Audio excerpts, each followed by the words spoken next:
Taylor Swift is making $13 million a night. But that's just the headline. She is single-handedly contributing $5 billion to every single economy she visits, in every single city. And it's all because of the Eras Tour. This is her record-breaking concert tour, and just like everything else in her empire, the Eras Tour is a methodical business machine. And I'm going to tell you all about how it works, how it started, how it's going, and how it's record-breaking in so many ways. That's coming up right after this. If you like the podcast, if you love the YouTube channel, go ahead, subscribe, share it with a friend. If you're new here, my name's John Davids. I've helped my clients make over $120 million working with my marketing and growth agencies. You can learn all about that at johndavids.com. And now, let's get to the show. So let's rewind to November 2022. Taylor Swift announces the Eras Tour, a show that's designed to take her fans on a sonic tour through her 10 albums. Now, before COVID, she actually had another tour planned called Loverfest,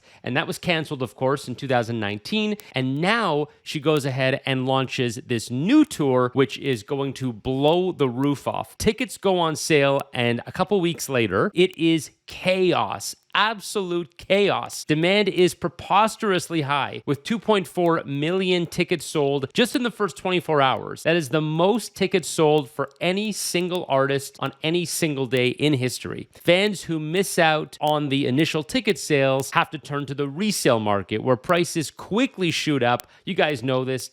Tickets are going for $3,000, $4,000, $5,000 a pop. It is insane. You could end up paying a lot more money than that. And even if you're lucky enough to get a ticket, because it's really hard, even on the secondary market, here is what you can expect. The Eras Tour, the show itself, is kind of like a Broadway show meets Cirque du Soleil, all wrapped up in a pop concert on steroids. So the show runs over 3 hours. It covers 44 songs. There are 3 stages that rotate with tons of eye candy, pyrotechnics, hydraulics, fire cannons, the works. Taylor is constantly moving around. There's a different costume and a different vibe, a different world really created for every single set in the show. And there's 10 sets in total. I guess 4 songs per set. 10 sets in total. That gives you 44 songs. And again, it's 3 hours plus of nonstop performance. Eras is so elaborate that it actually takes a construction crew 2 weeks ahead of each performance at each stadium to construct the stage. And then 90 trucks roll in about a day or two before to finish the whole thing off. And that's actually why, in addition to the insane demand, the reason they're doing multiple shows in each city is because it does take a long time to set this show up. This is basically like a Vegas show or a full Broadway show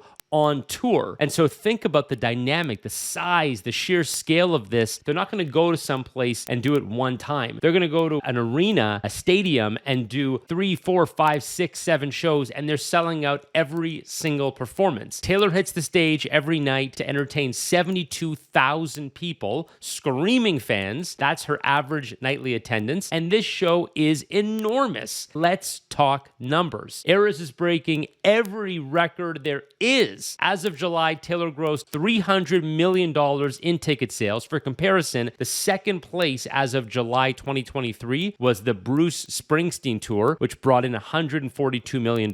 That's less than half than Taylor at $300 million, and she's just getting started. Now, the biggest tour of all time is Elton John's tour, $939 million in revenue. That tour is still going. It's his multi-year farewell tour, nearing $1 billion, and Taylor will do that by the middle of 2024. She'll double that. She'll probably go more than double that by the end of 2024, but she's slated to well go over that in the next year. Eras is not just a US phenomenon either. When tickets go on sale in other countries, it is pandemonium. Tickets opened up in Canada, 31 million people, 31 million registered to buy them. Guys, for context, that is 77% of the population of Canada all registering for tickets, just the opportunity to get tickets to Taylor Swift. These numbers are ridiculous, and it's no accident. Here's my take. Taylor is an absolute hit-making machine. She knows how to sell songs. She knows how to sell tickets. She is in rarefied air with 264 million albums sold. She also understands branding and buzz building better than most marketing execs and MBAs that I know. Most importantly,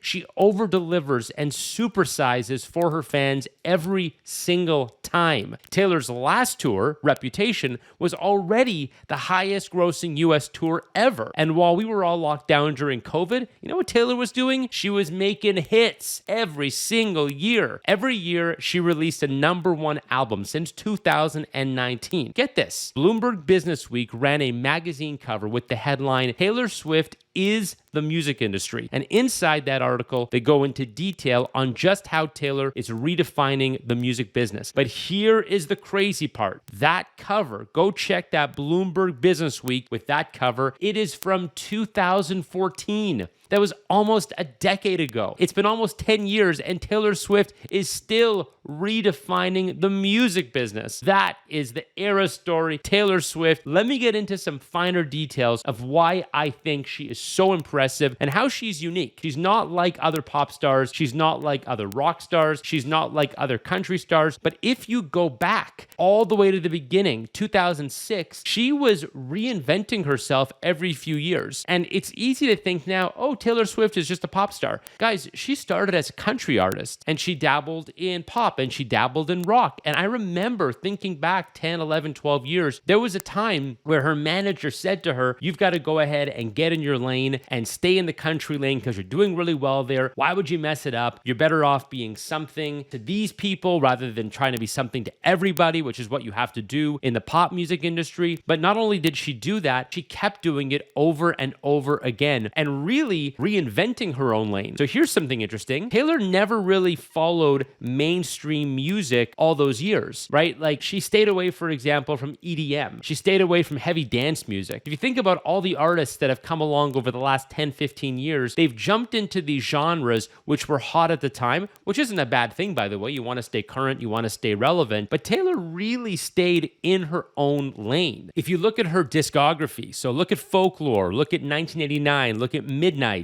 Speak Now all the way back in 2010, Red, Evermore, she really has gone in such a range over the course of that time. And again, making it look seamless. Imagine retaining and growing your fan base while changing your style and having that style be different from everybody else at the time. That is really remarkable. And she knows what she's doing. She doesn't speak about this very much, but we know, I've spoken to people in her camp who are incredibly secretive, and they will say she is an incredible business mind. 2-3 days a week, she's at the boardroom table talking business strategy, talking merchandising, talking marketing, those secret listening parties, those private parties that she holds at her mom's house in Nashville. That's on purpose. There's a reason she's bringing fans out, creating these intimate experiences, showing up at somebody's wedding. A fan writes her a letter, invites her to the wedding. She shows up. These are really interesting things that she's doing, and she's doing it for a reason. The other thing is she has an immense impact on the music industry. So if you look at the deals that she's had with Spotify, with Apple Music, and the ability that she has to actually move them to change their policies and change what they're doing based on whether or not they're going to get her catalog. If you remember what happened with Taylor's former agent, I think it was manager actually, Scott Borchetta, selling her catalog to Scooter Braun, and then she went ahead and ended up re-recording all the masters so she could actually get the revenue when those songs are played. And those songs, those new Taylor version songs,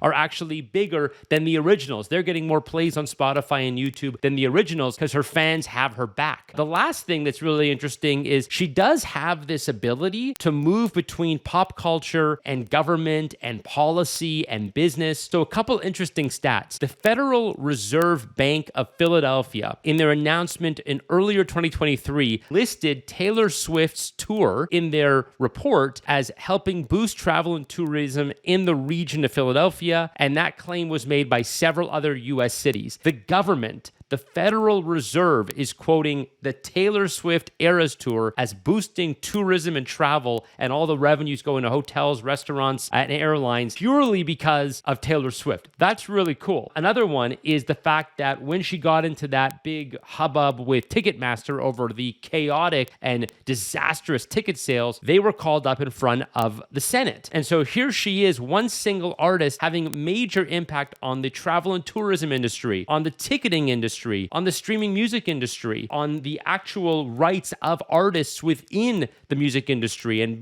making sure they're not being taken advantage of by their management companies and by their record labels. Taylor Swift really is a pioneer, and I think that's why what Bloomberg said all the way back in 2014, that Taylor Swift is the music industry. Look, whether you like her or not, she definitely is redefining the industry and trailblazing a new path for a lot of artists to follow. That's what I think of Taylor Swift. I'm a Swiftie. I want to know what you guys think. You can get me at johndavids.com. While you're there, make sure to subscribe to my newsletter. It's free. It's awesome. And of course, follow me all across social. I'll talk to you guys next time.